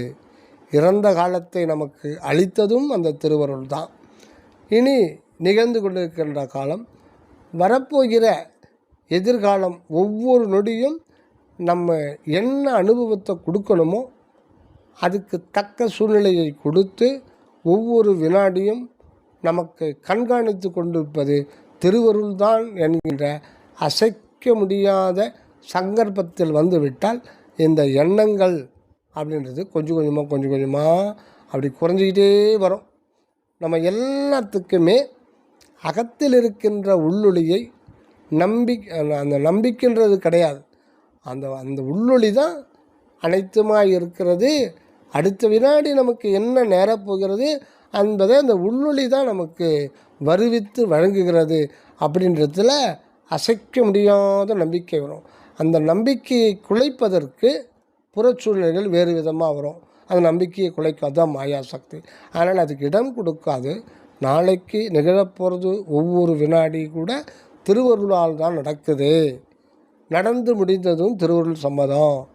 நாம் வேண்டனாலும் சரி, வேண்டாவிட்டாலும் சரி, எதை கொடுத்து நம்மளை பக்குவப்படுத்த வேண்டுமோ, அகம் திருப்ப வேண்டுமோ, அது பிரகாரம்தான் திருவருள் செய்கின்ற என்கின்ற சங்கற்பத்தில் இருந்தோமேயானால் நமக்கு எண்ணங்கள் கூடிய விரைவிலே நமக்கு குறைந்து கொண்டே அப்புறம் அதனுடைய வேவ்ஸ் கம்மியாகிடும், ரொம்ப கம்மியாகிடும். இப்போ இந்த இசிஜி எடுப்பாங்க. இந்த இசிஜி பார்த்திங்கன்னா ஆர்ட்டினுடைய அந்த பில்டிங் அது கொஞ்சம் மாறுபாடாக இருந்தது அப்படின்னா அந்த கிராப்பில் அது கோடு மேலே கீழே வரும். சில பேருக்கு ரொம்ப ஒரு பிரச்சனைக்குரியதுன்னா ரொம்ப மேலே போகும், திடீர்னு கீழே இறங்கும். இப்போது அந்த குறிப்பிட்ட பேஷண்ட்டுக்கு அந்த கோடு ஒரு நேர்கோட்டிலிருந்து விலகி நேராக செங்குத்தாக போய் திருப்பி தொப்புன்னு விழும். அப்போ ஒரு ப்ராப்ளமேட்டிக்கான கண்டிஷன் இருக்கான்னு அர்த்தம். அவனுக்கு ட்ரீட்மெண்ட் கொடுக்கணும். அந்த நிலையில் தான் நம்ம இருக்கிறோம். ஏன்னா உடம்பை ஒழுங்காக வச்சுக்கல அப்படின்னா அந்த நிலைமை, சரியான உணவு சாப்பிடல, முறைகேடான உணவு, முறைகேடான எண்ணங்கள் தான் அந்த மாதிரி வரும் உடலில். அதே மாதிரி நம்ம எண்ணங்கள் எல்லாத்துக்குமே திருவருள் தான் செயலனைத்தும் அருள் ஒளியால் காண்க அப்படின்ற ஒரு எல்லாமே இறைவன் தான் நம்ம பார்த்து செய்கிறார் அப்படின்னு ஒரு சங்கல்பத்தில் அசைக்க முடியாத ஒரு நிலையில் இருந்தோம்னா நமக்கு எண்ணங்கள் ஒரு தடையாக இருக்குது. இப்படித்தான் விசார வசத்தில் நம்ம அந்த எண்ணங்களை தடுத்து கொள்ள வேண்டுமே ஒழிய, முன்பு யோகிகள் கண்டது போல் உண்மைதான் அவன் கண்டது. எண்ணத்துக்கும் சுவாசத்துக்கும் தொடர்பு இருக்கிறது, நெருங்கிய தொடர்பு இருக்கிறது. ஆக இந்த சுவாசத்தை கட்டுப்படுத்தினால் எண்ணத்தை கட்டுப்படுத்தி விடலாம். அது சரிதான். ஆனால் அது வந்து நேரான பாதை அல்ல, அது குறுக்கு வழி. குறுக்கு வழியில் போனோம்னா படுகொழியில் தான் விழணும். அது வந்து அந்த காலத்தில் ஆப்ரேஷன் பண்ணும்போது குளோரோஃபார்ம் கொடுத்துருவாங்க. அது நீங்கள் கேள்விப்பட்டிருப்பீங்க. அது 100 பேர் கொடுத்தாங்கன்னா ஒரு 2-3 பேர் இறந்துருவா சொல்லுவாங்க. ஏன்னா அது வந்து அப்போ அந்தளவுக்கு தான் விஞ்ஞானம் இருந்தது. இப்போது அதே குளோரோஃபார்ம் யூஸ் பண்ணுறாங்க. கூட மற்ற ஒரு எத்தனையோ ஆல்ட்ரேஷன் பண்ணி வேறு சிலதெல்லாம் கலந்து இப்போ வந்து மயக்க ஊசி போட்டதுனால யாரும் சாக மாட்டாங்க. ஆனால் அந்த காலத்தில் மயக்க ஊசி போட்டால் அதை மீண்டு வர்றது ரொம்ப கடினமாயிடும். சில பேருக்கு 2 நாளைக்கு கூட அந்த மயக்கம் தெரியாது, டாக்டரே பயந்துருவாங்க. அந்த மாதிரி இருந்த காலம். மயக்க ஊசியில் எவ்வளவோ டெவலப்மெண்ட்டு, எவ்வளவோ ரிசர்ச் பண்ணி இப்போ ஆப்ரேஷன் பண்ணும்போது அந்த இடத்துல மட்டும் மரத்து போகிற மாதிரி கூட பண்ணுறாங்க. அது நம்ம எல்லோரும் தெரிஞ்சிருக்கிறோம். சில ஆப்ரேஷன் அந்த தலைக்கு மேல் பகுதியில் கவனம் இருக்கும், அது கழுத்து கீழெல்லாம் மரத்து போடும். இப்போ எத்தனையோ மெத்தட் அந்தந்த ஆப்ரேஷன், அவங்களுடைய உடல் தகுதி அதெல்லாம் பார்த்து அதுக்கேற்ற மாதிரி தான் மயக்க ஊசி போடுறாங்க. அந்த உறுப்பு என்னென்ன இதுக்கு பார்த்து அதை பார்த்து. அப்போ அந்த மாதிரி நம்ம அந்த வாசிக்கு பிடிச்சிக்கிட்டு மனதை கட்டுப்படுத்தலாம் அப்படின்னு நினைக்கக்கூடாது. அதே மாதிரி கீழிருந்து குண்டலினி உதவியோட மேலே வந்து அதை இடகளை பிங்களை அறிந்து சுழுமணியில் லாக் பண்ணலாம். அந்த வந்து குறுக்கு வழியில் அதெல்லாம் புறப்புற நெறிகள் அப்படின்றாரு வள்ளல் பெருமான். அந்த நெறியில் போகக்கூடாது. அது மாதிரி ஏகப்பட்டது. சுத்த சன்மார்க்கத்தில் சிற்றபையிலேருந்து வாழணும். அப்போ அந்த சிற்றபைக்கு போகிறதுக்கு வழி வந்து விசாரம் தான். விசாரம்னா நம்ம பேசிக்கிட்டே இருக்கிறது விசாரம் நினைக்கக்கூடாது. அது வந்து நம்ம ஒரு ஆரம்ப கட்டம், நுழைவு வாயில் தான். அந்த வேலையை குயிக்காக முடிச்சுக்கிட்டு திருவருட்பாவோ மற்ற டைம் கிடைக்கும்போது திருவருட்பா ஊன்றி படிக்கணும், அதை ஊன்றி பார்க்கணும். அந்த ஒவ்வொருவில் என்ன சொல்ல வர்றார் வள்ளல் பெருமான், நாமளாக கற்பனை பண்ணிக்கக்கூடாது. என்ன அவர்கிட்டயே வேண்டணும், கண்டிப்பாக உதவுவார் சுவாமி. மற்ற ஞானிகள் மாதிரி எழுதிட்டு உள்ளே ஒடுங்கிறதில்ல. வள்ளல் பெருமான் எழுதிட்டு அதுக்கு விளக்கம் தர்றதுக்கு ஒவ்வொருத்தருக்குள்ளவும் காத்துக்கிட்டு இருக்கார். ஆனால் நம்ம அவர்கிட்டவே விளக்கம் கேட்கலாம். அதுக்கு எங்கேருந்தோ வர வேண்டியதில்லை, உள்ளவே இருக்கிறார். அதனால தான் பல இடங்களில் வள்ளல் பெருமான் உரைநடை பகுதியில் இதை குருமுகத்தில் காண்க அப்படின்னு சொல்லுவார். குருமுகத்தில் காண்க உள்முகம். குருன்னாலே கூன்னா இருள், உருன்னா ஒளி, இருளை நீக்குபவர். அந்த உண்மையான குருன்றது அருள் ஒளி தான், அருள் விளக்கு தான். அதுதான் உள்ளொளின்றோம். அந்த உள்ளொளி இது சொன்னால் தான் நமக்கு இருளே நீங்கும். அதனால் அவரவருக்கும் குரு யாருன்னா அவங்கவுங்களுக்குள்ளே இருக்கிற உள்ளொளி, தன்னுடைய சுயத்துக்குள்ளே போய் தான் அந்த உள்ளொளியுடைய துணையை நாம் பெற்றுக்கொள்ள வேண்டும், பெற்றுக்கொள்ள முடியும். புறத்தில் வந்து அணைகின்ற குருக்களால் அது ஆகாது. அப்படி புறத்தில் நமக்கு சத்திய ஞானிகளாக வருபவர் கூட, வருகின்ற ஞானிகள் அவங்க அகத்திலே உள்ளொளி மயமாக இருக்கின்றவர்களாக இருக்க வேண்டும்.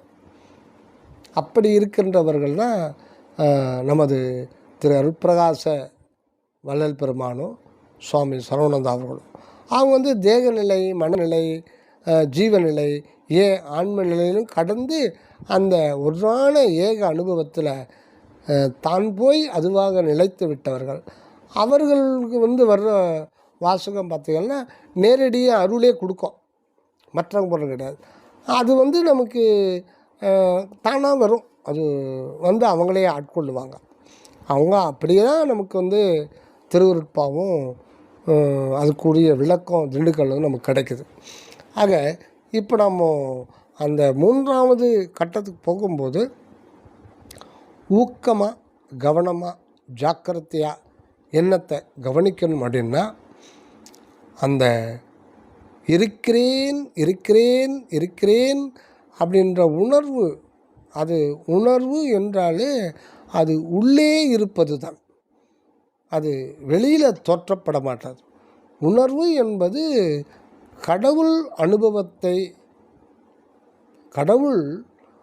கடவுளுடைய அனுபவம் நிலையம்தான் அந்த உணர்வுன்றது. அது உள்ளே இருப்பதினாலே அது உள்ளுணர்வுன்னு சொல்லலாம். உள்ளுணர்வு வெளியுணர்வு தனியாக இல்லை. அது உணர்வு என்பது உள்ளே இருப்பது தான். அதனால அது உள்ளுணர்வு அப்படின்னு சொல்கிறோம். உள்ளுணர்வாய் உனைக்கானே அப்படின்னு ஒரு பாடலில் வரும் சுவாமி சொல்கிறார். அந்த உள்ளுணர்வு என்கின்ற ஒன்றினால்தான் அங்கே தான் இறைவன் அதுவாகவே உள்ளுணர்வாகவே இருக்கிறார். அதிலேயே 2 பகுதிகள் இருக்கிறது அந்த உணர்விலேயே. ஒன்று அறிவிக்கும் உணர்வு, இன்னொன்று அந்த அறிவிக்கின்ற ஒன்றை அனுபவிக்கின்ற உணர்வு. அந்த நிலைதான் தான் என்கின்ற ஒன்று நான் என்பது அனுபவிக்கின்ற ஒரு தன்னை தானே அனுபவிக்கின்ற ஒன்றைத்தான் நான் என்று விளங்குது. அதுவும் அவர்தான். அந்த அனுபவத்தை ஊட்டுகின்ற ஒன்று அந்த உணர்வு வெளிக்குள்ள உணர்வு ஒன்று இருக்குது. ஆனால் 2த்தையும் பிரிக்க முடியாது. 2 சேர்ந்து அது தான் கடவுள் ஆன்ம புள்ளின்னு சொல்கிறது. அதுதான் இருத்தல்.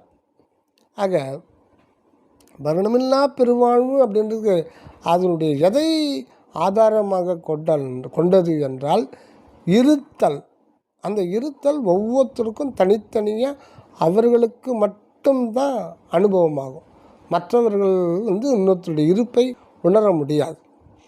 ஆக அந்த இருத்தல் குறித்து அந்த ஸ்பேஸாக தான் நம்ம இருக்கிறோம். அதுதான் முதல்ல நம்ம மனதில் திடம்பட பற்றிக்கணும். நாம் தியானம் பண்ணுறோம் அல்லது பண்ணல, இல்லை விவாதம் பண்ணுறோம், ஆர்கியூமெண்ட் பண்ணுறோம் அல்லது பண்ணலை, அதோ கடவுள் இருக்கிறான்றோம், ஒருத்தன் இல்லைன்றான் அல்லது நம்புகிறான், மறக்கிறோம், நினைக்கிறோம். இதுக்கெல்லாம் அப்பால் அது தானாக ஒளி செய்து கொண்டே இருக்கும்.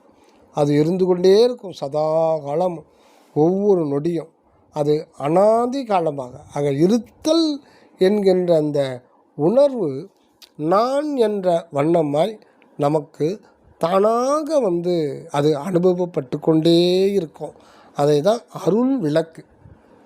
அருள் விளக்கு என்பது அருள் உண்மையை தன்னுள் பூரணமாக கொண்டு அந்த அன்பு தத்துவத்தை பூரணமாக கொண்டு விளங்கு நிலையில் அது விளங்குது, தன்னை விளக்குது. அது என்றும் உள்ளது தான். அதனால தான் வள்ளல் பெருமான் எக்காலும் எக்காலும் இருத்தலே பெற்றேன் அப்படின்றார். எப்பாலும் எக்காலும் இருத்தலே பெற்றேன். அந்த இருத்தல் என்கின்ற ஒரு வார்த்தை போதுமானது மரணமில்லா பெருவாழ்வை அடைவதற்கு. அந்த இருத்தல் எந்த வண்ணமாக இருக்கின்றன நான் அந்த நான் என்ற வண்ணம் அதுக்கு மூலப்பொருள் எது? எந்த மூலப்பொருள் அந்த நான்கின்ற வண்ணமாக இருக்குன்னா தனிப்பெரும் கருணை என்கின்ற உணர்வு. அதுதான் கடவுளுடைய உணர்வு. அந்த உணர்வு தான் கடவுளுக்கு திருமேனி. அந்த திருமேனி தான் நமக்கு எப்படி என்று அனுபவப்படுதுன்னா நான். ஆக நான் இருக்கிறேன் என்பது நம்மால் ஆவது அல்ல. அது தானாக விளங்குவது, இயற்கையாய் விளங்குவது. நாம் விரும்பினாலும் விரும்பாவிட்டாலும் அது விளங்கி கொண்டே தான் இருக்கும். அதை தான் அது தானாக விளங்குவது. அது தானாக விளங்குவது. அது என்றும் இருப்பது, அனாதி காலம். அந்த ஒரு அற்புதம் என்கின்ற நிலையிலிருந்து நாம் விலகாமல் இருந்தோமேயானால் நமக்கு மரணமில்லை என்று கண்டவர் தான் வள்ளல் பெருமான். அதனால்தான் எப்பாலும் எக்காலும் இருத்தலே பெற்றேன் அப்படின்றார். ஏன்னா அந்த இருத்தல் என்பது என்றும் இருப்பது தான். அந்த உண்மையை தெளிவு செய்து கொள்வது தான். அந்த உண்மை உள்ளே இருக்கின்ற உண்மையை தெளிவு செய்து கொள்வது தான் சுத்த சன்மார்க்கம். அதனால தான் வள்ளல் பெருமான் சொல்லும்போது சாதனம் ஒன்றும் வேண்டாம்னார். எவ்வுயிரையும் தம்முயிர் போல் பாவிக்கின்ற உணர்வை வருவித்து கொள்ள வேண்டும். இதுதான் முதல் சாதனம். ஆக உள்ளிருக்கின்ற ஒன்று தான் இந்த பிரபஞ்சத்தை அனைத்துமாய் ஏக அனுபவத்தோடு புறத்திலே பார்க்கும்போது எத்தனையோ ஜீவர்கள் இருக்கிறதா தெரியுது. ஆனால் உண்மையில் இருத்தல் என்பது ஏக அனுபவத்தோடு விளங்குது. அதுதான் எல்லையற்ற அருள் என்கின்ற உணர்வுநிலை. அதுதான் உண்மையில் உணர்வு என்கின்ற ஒன்று. அப்போ அது தானாக விளங்குது. நாம் நம் சுதந்திரத்தால் இருந்து கொண்டு இருக்க முடியாது. ஏன் என்றால் இருத்தல் என்பது அந்த மெய்ப்பொருளாகிய ஆண்டவரால் மட்டுமே முடியக்கூடியது. ஏனென்றால் இருத்தல் என்கின்ற வெளி இயற்கை உண்மை என்கின்ற சத்து பொருளால் ஆனது. ஆக இயற்கை உண்மையாகிய சத்து பொருள்தான் சதா இங்கே அனுபவத்தின் பொருட்டு, அருள் அனுபவத்தின் பொருட்டு இருந்து கொண்டே இருக்கிறது. அதனுடைய கதிர் வீச்சினுடைய ஒரு அணுவளவு தான் நமக்கு இதயஸ்தானத்தில் அநாகதத்தில் பிரகிச்சு நான் சொல்கிறோம். அப்போ நம்ம இதயஸ்தானத்தில் இருந்து அதை பார்க்கும்போது நம்ம இருக்கிறோம். பட்டு அந்த இருத்தல் என்பது எப்படி சாத்தியமாகிறது அது தெரியாது. எப்படி நம்மால் இருக்க முடியாது அது தெரியாது. அதுக்கு மேலே அது தெரிந்து கொள்வதற்கும் நாம் விரும்புவதில்லை.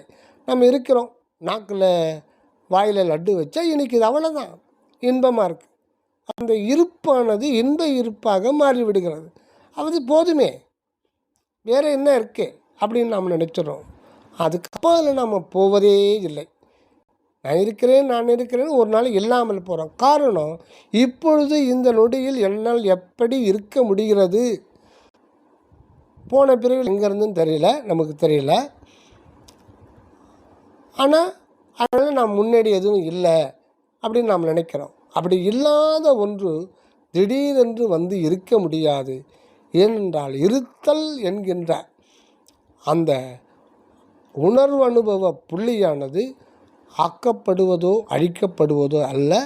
அது கடவுளுடைய அருள் அனுபவ புள்ளி, அது அவருடையது. இதில் நாம் என்று சொல்வதற்கு ஒன்றுமே இல்லை. ஏன்னா இறைவனுக்கு அந்நியமாக வேறு யாரும் இங்கு இருந்து கொண்டு இருக்க முடியாது.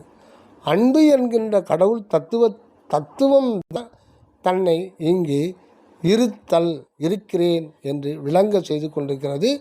அது இங்கு அகண்டத்தை சுருக்கி அணுவாக்கி உணர்வு நிலைக்கு வரும்போது அகண்டத்தில் தான் என இருந்த ஒன்று உணர்வு நிலைக்கு வருகின்ற பொழுது நான் என்ற வண்ணமாக விளங்கி கொண்டிருக்கிறது. இதுதான் நம்ம புரிஞ்சுக்கணும். ஆக அந்த மையத்தை நோக்கி, மையத்தில் தான் நம்ம இருக்கிறோம். அதுதான் நம்ம முக்கியமாக நம்ம தெரிஞ்சுக்கணும். நாம் சாதனம் சாத்தியம்லாம் அந்த கடந்த நிலை ஏற்கனவே ஆல்ரெடி அந்த இடத்துல தான் நாம் இருக்கோம். அப்படி இருப்பது எது அப்படின்னா அந்த சத்து பொருள் தான் இருக்குது. அதனால் மட்டும்தான் இருக்க முடியும் அப்படின்றது நாம் உணர்ந்து கொள்ள வேண்டும். ஒரு 2 வரிகளை இங்கே நாம் அடிக்கடி நினைத்து கொள்ளலாம், அது உதவியாக இருக்கும். அந்த 2 வரின்னா, எத்தாலும் ஆகாதே அம்மா, எத்தாலும் ஆகாதே அம்மா, அத்தாலே இருத்தலாம் சும்மா. எத்தாலும் ஆகாதே அம்மான்னா, இந்த உலகத்தில் எத்தனையோ கோடி கோடி எண்ணிறந்த கோடிக்கணக்கான உயிர்கள் இருக்குது. இப்போ ஒரு ரோட்டில் பார்க்குறோம், ஒரு வயசான நாய் போயிட்டுருக்கு, நடக்க முடியாமல் போகுது, உடம்பெல்லாம் சொறி பிடிச்சி போய் உடம்பெல்லாம் புண்ணாக இருக்குது. அது ஒரு மிகப்பெரிய ஒரு வேதனையில் இருக்குது. இப்போ அந்த நாயினுடைய நிலையை நம்ம எட்ட இருந்து பாருங்கள். அந்த நாய்க்கு என்ன தலையெழுத்து? அது எங்கே இருக்கணும்னு அது எதனால் நினச்சிருக்குமா? நினச்சிருக்காது. அது விரும்பி இருக்கல, அதுக்கு தெரியாது, அதுக்கு எதுவுமே தெரியாது. ஆனால் இருந்து கொண்டு இருக்கிறது. அப்படி இருந்து கொண்டு இருப்பது எது என்றால் அந்த சத்து பொருளை முறைப்படி புற உலக இன்ப துன்பம் அனுபவித்தது. அது ஒரு மகா காரணத்தின் பொருட்டு தான். ஆக எத்தாலும் ஆகாதே என்னன்னா, எந்த உயிராலும், எந்த மனிதராலும், எந்த தேவராலும், எந்த மூவராலும், எந்த ஞானியாலும் சரி, எந்த யோகியும் சரி, அவர்கள் தனது தனிப்பட்ட சுதந்திரத்தினாலே இருந்து கொண்டிருக்கலாம் என்று கனவில் கூட நினைக்க முடியாது. ஏன்னா இருந்து கொண்டிருத்தல் என்பது முழுக்க முழுக்க சத்து பொருளால் மட்டுமே ஆகக்கூடியது. அது சாதாரணமானது அல்ல. எல்லாம் அல்ல ஆண்டவருடைய திருவருள் தான் இங்கு இருந்து கொண்டிருக்கிறது. ஆக எத்தாலும் ஆகாதே, யாராலையும் தன் சுதந்திரத்தினாலே இருக்க முடியாது. அதே போல் தான் விரும்பினாலும் விரும்பாவிட்டாலும் இருத்தலிலிருந்து தப்பவும் முடியாது. அதாவது இல்லாமல் போக முடியாது. நம்ம விரும்பி இருக்கவும் முடியாது, விரும்பாத காரணத்தினாலே இல்லாமலும் போக முடியாது. ஆக இருத்தல் என்பது மிக மிக மிக அற்புதமான ஒரு அக உணர்வு. அது நான் என்ற வண்ணத்தில் விளங்குகிறது. ஆக அது தானாக விளங்குகிறது.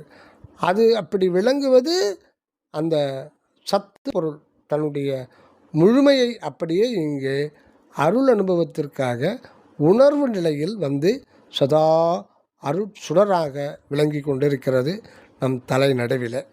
ஆக எத்தாலும் ஆகாதே அம்மா அத்தாலே இருத்தல் ஆம். அத்தாலே இருத்தல் கூடும்.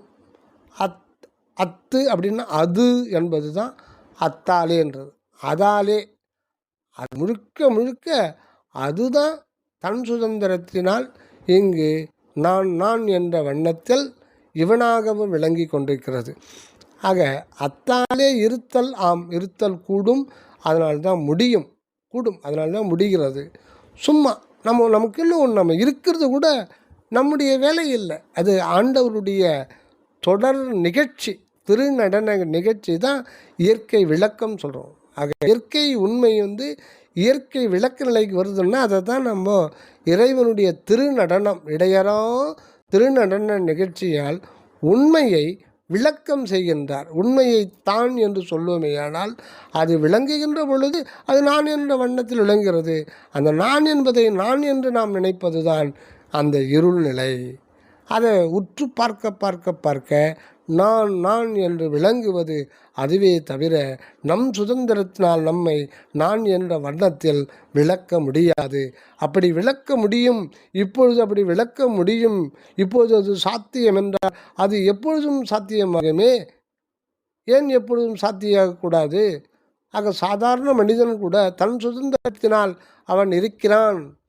அந்த ஸ்பேஸ் இருத்தல் என்கின்ற வெளியை விளக்கி கொண்டிருக்கிறான். அது இப்பொழுது சாத்தியமாகிறதுனால் அவனால் எப்பொழுதும் சாத்தியமாக கூடுமே. அப்போ சாதாரண மனிதன் கூட இரவாமல் வாழலாம். ஆனால் அப்படி இல்லை. இருத்தல், இருந்து கொண்டிருத்தல் என்பது அது இயற்கை உண்மையின் திருநடன செய்ய தொடர் இடையறா தொடர் நிகழ்ச்சி. அது ஒரு நிகழ்ச்சி. அந்த நிகழ்ச்சியை நம்ம அருட்சுடர் நிலைன்றோம். அது அந்த மாதிரி தானாக இங்கே விளங்குகிறது. ஆக அத்தாலே இருத்தல்லாம் சும்மா. ஆக நம்ம இந்த சும்மா இருத்தல்னு பார்த்திங்கன்னா அது நமக்கு ஒன்றுமே இல்லை. நமாக இருத்தல் கூட அது அவருடைய சுடர் நிலை தான். அந்த சுடர் நிலையை சோர்ந்து தான் இந்த உடல், மனம், ஜீவன் ஆகிய ஜோதி நிலை சூழ்ந்திருக்கு. இந்த ஒரு நிலையை தான் நம்ம மெய்யறிவினால் தான் அதை அறிந்து கொள்ள முடியும். அதனால்தான் அவன் அருளாலே அவன் தாழ்வனை. ஆக அந்த நான் என்பது நான் அல்ல, அதுதான் விளங்குறதுன்ற அந்த நிலையை அறிந்து கொள்வது தான் தற்போதம் இடத்தான்.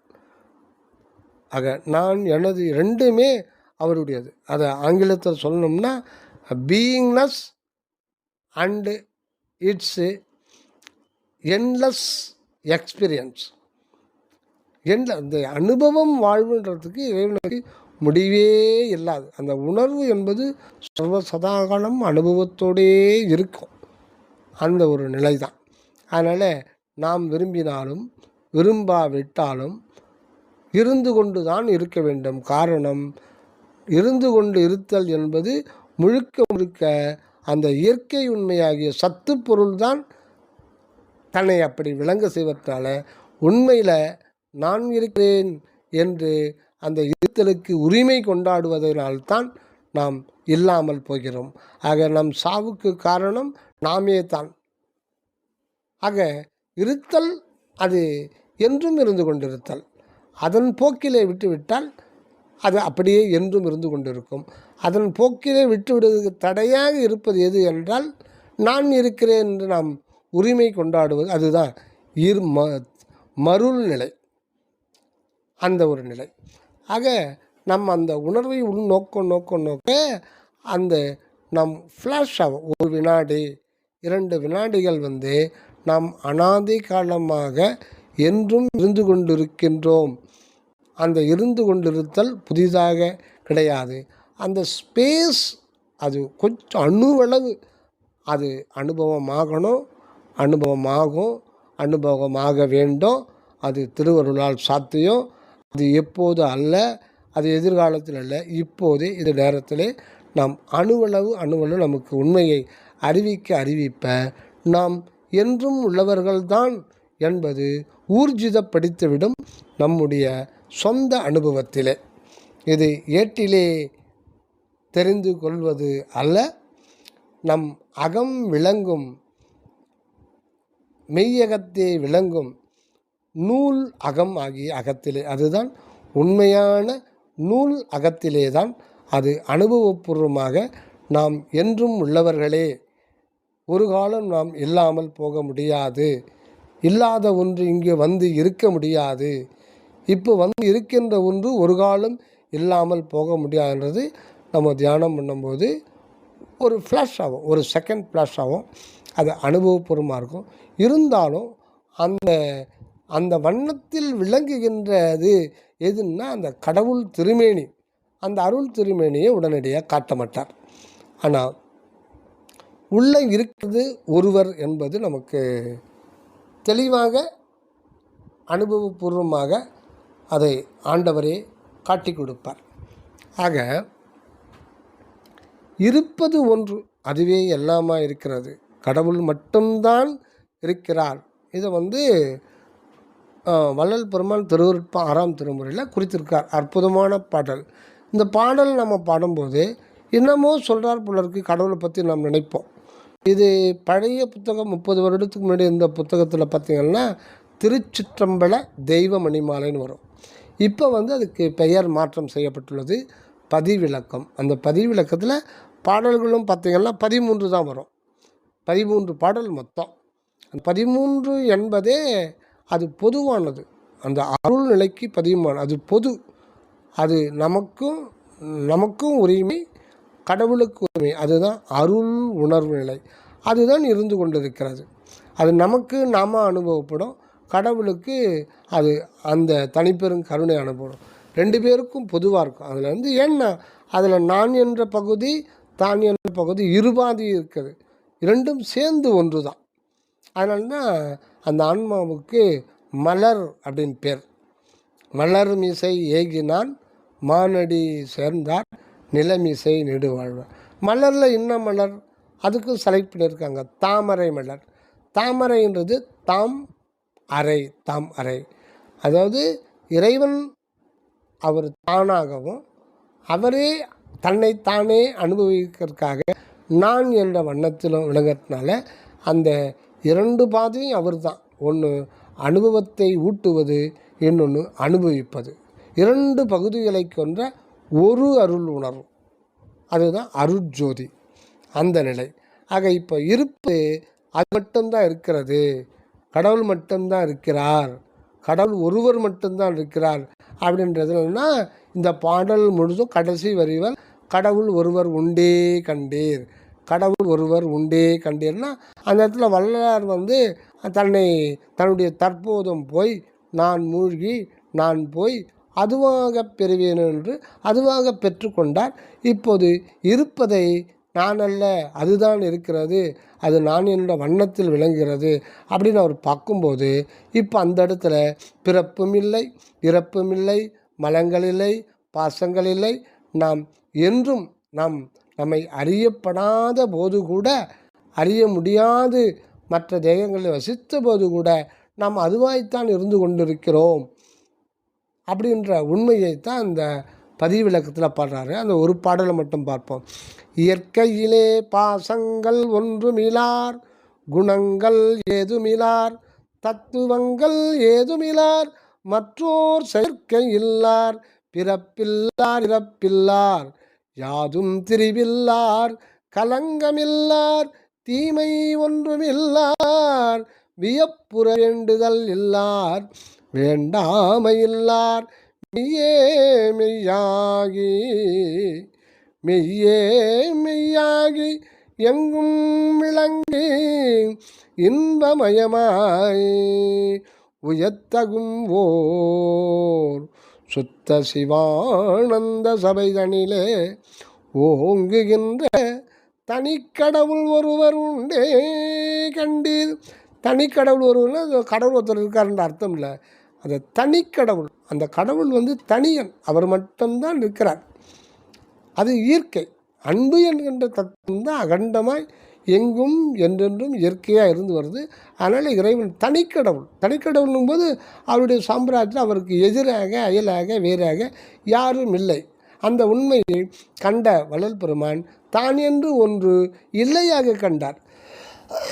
ஆக இப்பொழுது இருப்பது கூட அதுதான் இருக்குது என்ற உண்மையை கண்டுதான் சுத்த சிவானந்த சபை அப்படின்றார். அந்த சபைன்றது ஆன்மா. ஆன்மா தான் சுத்த சிவானந்த சபை. அந்த இடத்துல பார்க்கும்போது அங்கே என்ன ஒன்றுமே இல்லையே. பிறப்பும் இல்லை, இறப்பும் இல்லை, அங்கே திரிவும் இல்லை, கலங்கமும் இல்லை, தீமை இல்லை. பாருங்கள், பிறப்பு இறப்பு இல்லைன்னா இது அற்பெருஞ்சோதி ஆண்டவருக்கு பிறப்பு இறப்பும் இல்லைன்னு நமக்கு தெரியாதா? ஆடு மேய்க்கிற சிறுவனுக்குமே தெரியுமே. ஆனால் இங்கே கோட் பண்ணி கொடுக்குறாரு வள்ளல் பெருமான். ஏன்னா அந்த நிலையில் அங்கு பிறப்பும் இல்லை, இறப்பும் இல்லை. இதே கருத்தை தான் அருணகிரிநாத பெருமான் அது கந்தர் அனுபூதியில் சொல்கிறார். இங்கே வள்ளல் பெருமான் சொல்கிறது சுத்த சிவானுபூதி, சுத்த சிவானந்த சபை. அதே தான் அங்கே அவர் கந்தர் அனுபூதின்னு இது பண்ணியிருக்கார். அதில் செம்மான் மகளை திருடும் திருடன் பெம்மான் முருகன் பிறவான் இரவான், செம்மான் மகளை திருடும் திருடன் பெம்மான் முருகன் பிறவான் இரவான், சும்மா இரு சொல்லற என்றலுமே மாபொருள் ஒன்றும் அறிந்திலனே. அதே தான் அந்த எத்தாலும் ஆகாதே அம்மா அத்தாலே இருத்தல் சும்மா. அப்புறம் பார்த்திங்கன்னா நான் ஒன்றும் இல்லை, நம்ம சும்மா தான் இருக்கிறோம். ஆக எல்லாமே இருத்தலும் அவன்தான், அனுபவித்தலும் அவன்தான். இதுகாரும் புறத்தில் தன்னை கொண்டு கொண்டு பிறப்பு இறப்பு இரவு பகல் நினைப்பு மறப்பு இன்பம் துன்பம் என்று புறநிலையில் பட்டதும் அவர் தான். ஆக மொத்தத்தில் அவர் தான் அது எல்லாமே இதுவரையில் இருந்ததும் இப்போ தன்னைத்தானே கண்டு கொண்டுள்ளதும் அவர் தான். ஆக மொத்தத்தில் கடவுள் ஒருவர் மட்டும்தான் அன்றும் இன்றும் இனி என்றும் இருந்தார், இருக்கின்றார், இருப்பார் என்ற உண்மையை விளக்குவது தான் இயற்கையிலே பாசங்கள் ஒன்றுமில்லார், குணங்கள் எதுவில்லார், தத்துவங்கள் எதுவில்லார், மற்றோர் செயற்கை இல்லார், பிறப்பில்லார், இறப்பில்லார், யாதும் தெரிவில்லார், களங்கமில்லார், தீமை ஒன்றுமில்லார், வியப்புற வேண்டுதல் இல்லார், வேண்டாமை இல்லார், மெய்யே மெய்யாகி. மெய்ன்றது முன்ன சொல்லப்படுகின்ற மெய் அகண்ட வெளிமுற்றும் நிறைந்த அந்த சத்து பொருள் தான் மெய்யாக இருக்கிறது. அதுதான் இங்கு அருள் அனுபவத்துக்காக இருப்பு நிலையிலிருந்து உணர்வு நிலைக்கு வருகின்ற போது இந்த இடத்துல இதுக்கு மெய்யின் தான் பேர். அதுதான் இதுவாக இருக்குது, அதுதான் இதுவாக இருக்குது. இதுக்கு ஒரு நல்ல ஒரு நகைச்சுவையான ஒரு பொருத்தமான ஒரு ஜோக் இருக்குது. இது எல்லாருக்குமே தெரியும். இந்த வாழைப்பழங்கதை கவுண்டமணி செந்தில்கிட்ட கொடுத்து ஒரு ரூபாய்க்கு பழம் வாங்கினார் சொல்லுவான். அதை வாங்கிட்டு அது வயலில் சாப்பிடுவான், சொல்ல மாட்டான். ஆனால் ஒரு பழம் தான் கொடுப்பான். அவங்ககிட்ட விளக்கமாக கேட்குறான், உன்னை என்ன வாங்கினா சொன்னேன்? பழம் வாங்கினா சொன்னேன். எவ்வளோ உங்கள்கிட்ட காசு கொடுத்தேன்? 1 ரூபா. அது பாருங்கள், ஒன்று தான் கொடுக்குறார். சரி, எத்தனை பழம் கொடுத்தாங்க? 2 பழம் கொடுத்தாங்கண்ணே. சரி, 2 பழம் கொடுத்தாங்களா? ஆமாண்ணே. சரி, 1 என் கையில் இருக்குது, இன்னொன்று எங்கே இருக்குது? அதானே இது அதானே இது. ஆக அதுதான் இதுவாக, இதுதான் அதுவாக. இதை தான் ஓங்கார அணை மீது நான் இருந்த தருணம் உவந்தனது மணவாளர் சிவந்த வடிவகன்று ஈங்கார பழிக்கு வடிதெடுத்து எதிரேன் என்றார் இருந்தருள்க என எழுந்தேன். எழுந்திருப்பதென் நீ ஏன் எழுந்துக்க? ஆங்கார மொழி என்றார். அப்போது அவர் நானோ நான் அவரோ, அவர் நானோ நான் அவரோ. ஏன்னா அதுதான் இதுவாக இருக்கிறது, இதுதான் அதுவாக இருக்குது. அகண்டம் தான் இங்கே அணு வடிவில் உணர்வு நிலைக்கு வந்திருக்கு. இந்த அணு உணர்வு அது தன்னை அகண்டமாகவும் வைத்திருக்கிறது. ஆக உள்ளதும் அவர்தான், அகண்ட வெளிமுற்றும் உள்ளதுவாக இருப்பதும் அது அப்படியே முழுமையாக நம் தலைநடையில் விலங்கு நிலை வந்தது. இரண்டுமே சிவம்தான், உள்ளதும் சிவம்தான், விளங்குவது தன்மையால் விளங்குவது அது விலங்கு நிலை சிவம்தான். அதனால தான் வள்ளல் பெருமானுக்கு ஆண்டவர் சொல்லும்போது, மகனே திகைப்படையேல் சிவம் ஒன்றே சத்தியம் அப்படின்னு சொல்லிட்டு, வேணும்னா அருளோடு சேர்த்து இரண்டென கண்டறி அப்படின்றார். சிவம் ஒன்றே சத்தியம், ஐயப்படாத, திகையாத. சரி, அடுத்த லைன்னு அருளோடு சேர்த்து இரண்டென கண்டறி. அந்த ஒன்று தான் இரண்டாக இருக்கிறது. இந்த வாழைப்பழங்கதை தான் அது. உள்ளே ஒன்று தான் இங்கு இந்த பௌதிக உடம்புக்குள்ள தலைநடுவில் விலங்கு நிலையில் சிவமாக இருக்கு. விலங்கு நிலை சிவம் அருள் தன்மையால். இந்த விலங்கு நிலையில் இருக்கிற சிவத்தினுடைய உண்மை எதுன்னு பார்த்தோம்னா அது அகண்ட வெளியில் உள்ளவராக இருக்குது. ஆக இதுதான் அதுதான் இதுவாயும் இதுவே அதுவாயும் விளங்குறதுனால்னா இப்போது அவர் நானோ நானவரோ அறிந்திலன் மேல் முன்குறிப்பை அப்படின்றார். அதனால் இது இந்த மூன்றாவது இது தியானம் ரொம்ப முக்கியமானது. இதை அகநோக்கி பார்க்கின்ற, உள்நோக்கி பார்க்கின்ற அந்த ஒரு இதை நம்ம வர வச்சுக்கணும். அதுதான் கொஞ்சம் நம்ம உள்நோக்கி கவனித்தாலே போதும். பெருசாக ஒன்றும் பண்ண வேண்டியதில்லை. மனதை பலவந்தப்படுத்தக்கூடாது. இதுதான் மூன்றாம் கட்ட ஒரு தியானம். மேற்கொண்டு ஒவ்வொரு நாளும் நமக்கு அணுவணுவா ஆண்டவர் உடனிருந்து படிப்படியாக அனுபவத்தை ஊட்டுவார். எப்படியும் இந்த பிறவியில் முழுமை பெற்று விட வேண்டும் என்பதுதான் ஆண்டவருடைய விருப்பம். நன்றி ஐயா. தயவு. வந்தனம் வந்தனம். அருட்பெருஞ்சோதி அருட்பெருஞ்சோதி தனிப்பெரும் கருணை அருட்பெருஞ்சோதி.